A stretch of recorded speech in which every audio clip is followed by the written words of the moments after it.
When he was nearly 13, my brother Jem got his arm badly broken at the elbow. When it healed and Jem's fears of never being able to play football were assuaged, he was seldom self-conscious about his injury. His left arm was somewhat shorter than his right. When he stood or walked, the back of his hand was at right angles to his body, his thumb parallel to his thigh. He couldn't have cared less so long as he could pass and punt. When enough years had gone by to enable us to look back on them, we sometimes discussed the events leading to his accident. I maintained that the Yules started it all, but Jem, who was 4 years my senior, said it started long before that. He said it began the summer Dill came to us, when Dill first gave us the idea of making Boo Radley come out. I said if he wanted to take a broad view of the thing, it really began with Andrew Jackson. If General Jackson hadn't run the creeks up the creek, Simon Finch would never have paddled up the Alabama, and where would we be if he hadn't? We were far too old to settle an argument with a fist fight, so we consulted Atticus.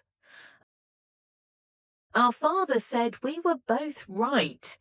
Being Southerners, it was a source of shame to some members of the family that we had no recorded ancestors on either side of the Battle of Hastings.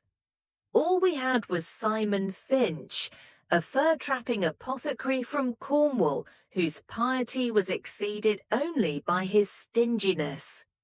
In England, Simon was irritated by the persecution of those who called themselves Methodists at the hands of their more liberal brethren, and as Simon called himself a Methodist, he worked his way across the Atlantic to Philadelphia, thence to Jamaica, thence to Mobile, and up the St. Stephen's. Mindful of John Wesley's strictures on the use of many words in buying and selling, Simon made a pile practicing medicine. But in this pursuit he was unhappy lest he be tempted into doing what he knew was not for the glory of God, as the putting on of gold and costly apparel. So Simon, having forgotten his teacher's dictum on the possession of human chattels, bought 3 slaves, and with their aid established a homestead on the banks of the Alabama River, some 40 miles above St. Stephen's. He returned to St. Stephen's only once to find a wife, and with her established a line that ran high to daughters.